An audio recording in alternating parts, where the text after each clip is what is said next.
صلوا علیہ وسلم تسلیما اللهم صل علی سیدنا محمد واصحاب سیدنا ومولانا محمد وبارک وسلم علیہ الصلاة والسلام علیک یا مبعوث الشریعۃ والطریقہ الصلاة والسلام علیک یا معلم الحقیقۃ والمعرفہ یا رسول اللہ انظر حالنا یا حبیب اللہ اسمع قالنا اننا فی بحر ہم مغرق خذ یدی سہل لنا اشکالنا یا سیدنا یا خطیب الامام صلی اللہ علیہ وسلم بندہ پروردگارم امت احمد نبی دوست دار چار یارم تابع اولاد علی مذہب حنفیہ دارم ملت حضرت خلیل خاک پائے غوث اعظم زیر سایہ ہر ولی حاضرین السلام علیکم ورحمۃ اللہ وبرکاتہ۔ وقت چونکہ بہت ہی مختصر ہے، میں چاہتا ہوں کہ اس تھوڑے سے وقت کو اچھے طریقے سے یوٹیلائز کر سکیں، استعمال کر سکیں۔ ہم سب حاضری کے لیے آئے ہیں، قاری بشیر رحمۃ اللہ علیہ کے اصال ثواب کے لیے۔ اللہ کریم قاری صاحب کے درجات کو بلند فرمائے، اور جو علماء کرام آئے ہیں اللہ تعالیٰ ان کے علم و عمل میں ترقیاں عطا فرمائے۔ حضرت صاحب نے ذکر پہ بات کر دی، مولانا صاحب نے اصال ثواب پہ بات کر دی۔ ایک تھوڑی سی چیز جس کی طرف میں آپ کی توجہ دلانا چاہتا ہوں، اللہ تعالیٰ قرآن پاک میں فرماتا ہے اللہ ولی الذین آمنوا، جو ایمان والے ہیں اللہ ان کا ولی ہے۔ ولایت کی دو قسمیں ہیں، ولایت صغریٰ اور ولایت کبریٰ۔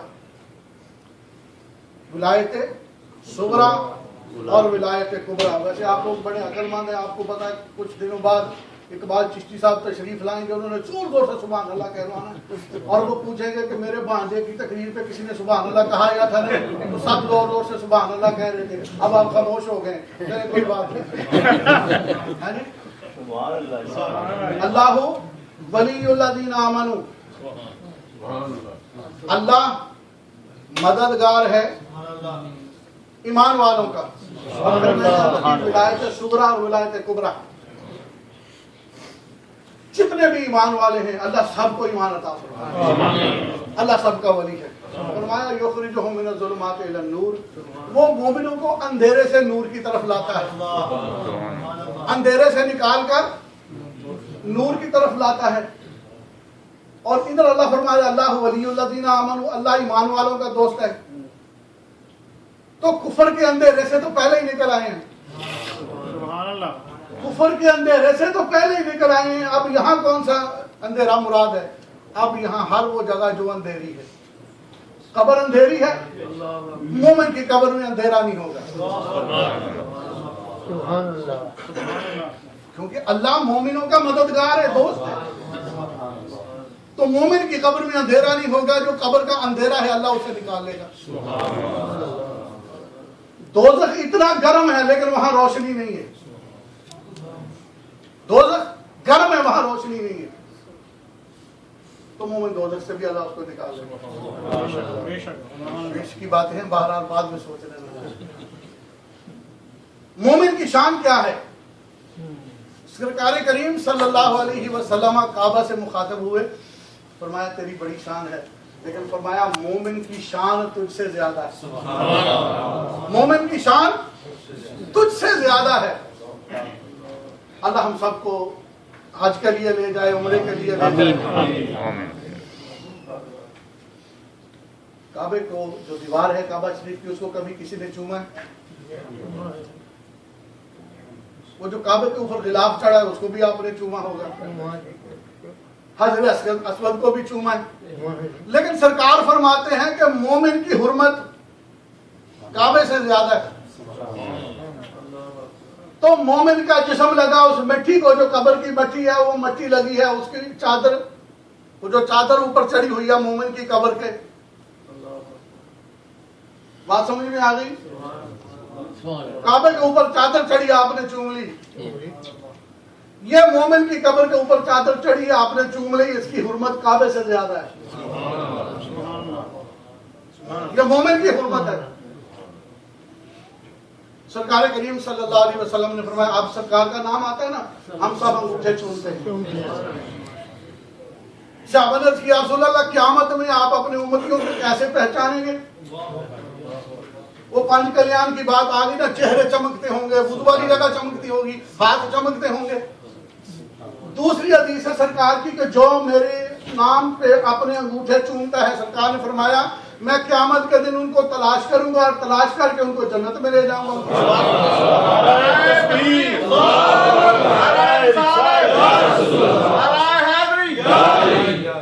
تو سرکار پہچانیں گے اپنی امتیوں کو وضو سے، تو جو انگوٹھے چومتے ہیں ان کو کیسے پہچانیں گے؟ ذرا ادھر کبھی توجہ ہوئی؟ جو انگوٹھے چومتے ہیں ان کو کیسے پہچانیں گے؟ سرکار نے فرمایا میں ان کی شفاعت کروں گا اور ان کو جنت میں لے کے جاؤں گا۔ تو گویا کہ ان کی آنکھوں پہ محمد لکھا ہوگا۔ بھائی سرکار کا نام لے کے تو آنکھوں پہ لگاتے ہیں نا، تو وضو والوں کو وضو سے پہچان لے گا، یہ روحانی بات ہے، ان کی آنکھوں پہ محمد لکھا ہوگا۔ یہ مومن کی شان ہے۔ پھر فرمایا دنیا سجن المومن، الدنیا سجن المومن، یہ مومن کے لیے کیا ہے؟ قید خانہ ہے۔ غوث پاک رضی اللہ تعالیٰ عنہ، یہ وہ لوگ ہیں جو ولایت کبریٰ پہ فائز ہیں۔ وہ بات ہو رہی تھی ولایت صغریٰ کی، یہ لوگ ولایت کبریٰ والے ہیں، بڑی ولایت والے ہیں، ان کا مقام کچھ اور ہے۔ ایک بزرگ کی قبر پہ آئے، وہاں آپ مسکرانے لگے۔ ساتھیوں نے وجہ پوچھی حضور آپ یہاں مسکرا رہے ہیں، بات کیا ہے؟ فرمایا کہ یہ ہمارے ساتھیوں میں بزرگوں میں سے تھے، ایک دفعہ انہوں نے ہمیں پانی میں دھکا دے دیا، ٹھنڈے پانی میں، ہماری استقامت کا امتحان لینے کے لیے۔ جب دوسرے لوگ آگے بڑھے ہمیں نکالنے کے لیے تو ان بزرگوں نے منع کر دیا، ان کا نہیں نکالنا۔ تو وہ بزرگ فرماتے ہیں کہ ہم نے غوث پاک کو استقامت کا پہاڑ پایا۔ اب غوث پاک مسکرا رہے ہیں، فرما رہے ہیں کہ جس ہاتھ سے انہوں نے مجھے دھکا دیا تھا ان کا سارا جسم سلامت ہے، وہ قبر میں ان کا ہاتھ کام نہیں کر رہا، قبر میں ان کا ہاتھ کام نہیں کر رہا۔ تو یہ بزرگ مجھ سے التجا کریں کہ آپ دعا کریں اللہ تعالیٰ میرے اس ہاتھ کو ٹھیک کر دیں۔ تو پھر غوث پاک نے فرمایا ہم نے ان کے لیے دعا کی، اللہ تعالیٰ نے ان کے ہاتھ کو ٹھیک کر دیا۔ اچھا میں جس پوائنٹ کی طرف آنا چاہتا ہوں، جب یہ مومن کے لیے قید خانہ ہے اور قید خانے میں مومن اتنا کچھ کر سکتا ہے، جو ولایت کبریٰ پر ہوتا ہے، وہ مردوں کو زندہ کر سکتا ہے، مردوں سے گفتگو بھی کر سکتا ہے، مدد بھی کر سکتا ہے، جو ولایت کبریٰ والا ہے جو اس سائیڈ پہ ہیں ان کی مدد بھی کر سکتا ہے۔ اب سارے مومنین جو ہیں وہ ولایت صغریٰ والے ہیں۔ اب ہم آئے جو ولایت صغریٰ کے مقام پہ فائز ہے، دیکھو اللہ کا وعدہ ہے نا، اللہ ولی الذین آمنوا۔ اب جب وہ فوت ہو گیا، اب ہم نے کیا کیا؟ ہم نے ان کے لیے دعا کی۔ اور آپ کو پتہ ہے یہ حدیث پاک میں ہے کہ جو شخص طالب علم فوت ہوتا ہے، فرشتے قبر میں اس کو پڑھاتے ہیں، اور جو صاحب سلوک فوت ہوتا ہے اس کی سلوک کی منزلیں قبر میں طے ہوتی ہیں۔ تو جب قبر سے اٹھے گا وہ قطب غوث ابدال بن کے اٹھے گا۔ اب ہم ان کی قبر پہ آئے ہیں، یہاں بھی آئے ہیں، ان کے لیے دعا کریں، اشارے ثواب کریں۔ اب ان کے درجات بلند ہو رہے ہیں، اگر جنت میں ہے تو درجات بلند ہو رہے ہیں۔ اس میں سے دو چیزوں کا فائدہ ہو رہا ہے۔ ایک چیز یہ کہ اگر کوئی شخص گناہگار ہو، ہم نے اس کے لیے دعا کی، وہ جنت میں چلا گیا۔ جب جنت میں گیا، آپ کو پتا ہے اللہ تعالیٰ کسی جنتی کی دعا کو رد نہیں فرماتا، اور جنت میں جو کچھ مانگا جاتا ہے اللہ تعالیٰ عطا فرماتا ہے۔ وہ جنت میں پہنچ کے کہتا ہے یا اللہ یہ جتنے لوگ میرے اصالے ثواب کے لیے آئے تھے نا، ان کی وجہ سے میں جنت میں آ گیا ہوں، یا اللہ ان سب کو بخش دے۔ ان کی دعا سے یہ سارے بخشے گئے، ہم اور اس کو ولایت کا درجہ حاصل ہو رہا ہے، اس کے درجات آگے بڑھے ہیں۔ اللہ تو ان کا ولی ہے، ولایت صغریٰ حاصل ہے، اب ان کی ولایت کبریٰ کے درجات جو ہیں آگے بڑھے۔ آپ کو یاد ہے، سنا بھی ہوگا یہ حدیث پاک کہ جن لوگوں کے چھوٹے بچے فوت ہو جاتے ہیں، مومنوں کی بات کر رہا ہوں، اللہ تعالیٰ فرشتوں سے فرمائے گا کہ مومنین کے جو چھوٹے چھوٹے بچے فوت ہوئے تھے نا، جاؤ ان کو جنت میں لے جاؤ۔ وہ کہیں گے یا اللہ ہم جنت میں نہیں جاتے، یا اللہ ہم جنت میں نہیں جاتے بھی کیوں؟ پہلے ہمارے پیرنٹس کو دیکھنا، ہمارے والدین کو لے کے آؤ، وہ آئیں گے تو ہم جنت میں جائیں گے۔ یہ ابھی کہاں کھڑے ہیں؟ یہ جنت کے دروازے پہ کھڑے ہیں،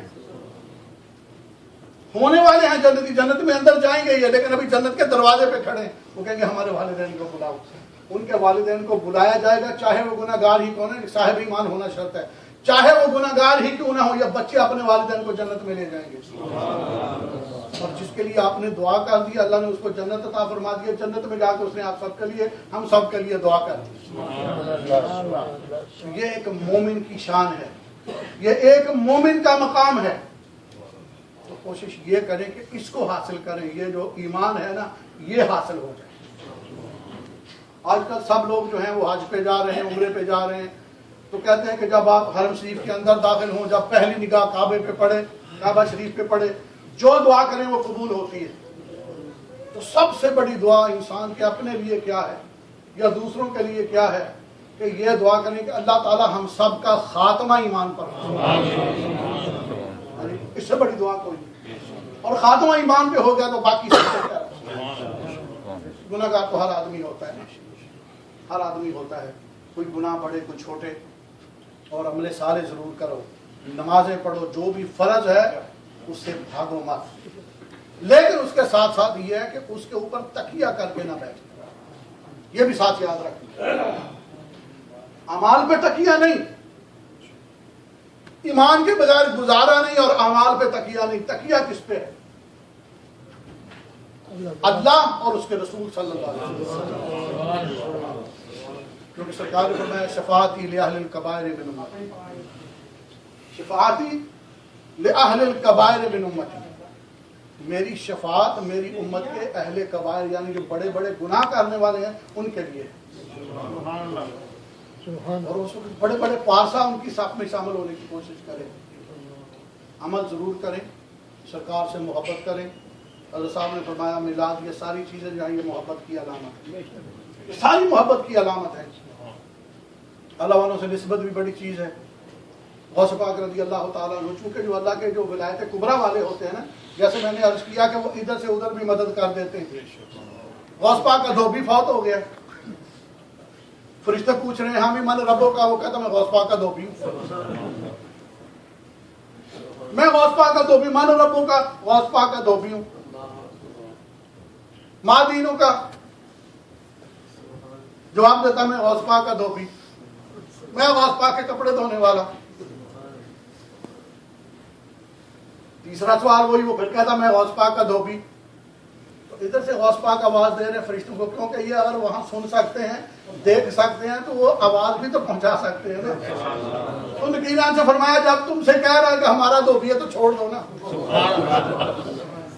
مریدی لا تخف اللہ ربی، مریدی لا تخف اللہ ربی اتانی رفعتا نلت المعالی۔ تو مومن کی بڑی شان ہے، اللہ کریم ہم سب کو ایمان عطا فرمائے، اور اللہ کریم ہمیں یہ اصحال ثواب کی محفلیں کرنے کی توفیق عطا فرمائے۔ اس میں سب کا فائدہ ہے، اس میں سب کا فائدہ ہے۔ آخری پوائنٹ عرض کرتا ہوں، یہ ایک بہت ضروری ہے۔ یہ جو مسئلہ ہے نا کہ اصحال ثواب تب ہی کیا جائے جب کوئی بندہ فوت ہو جاتا ہے، ایسی کوئی بات نہیں۔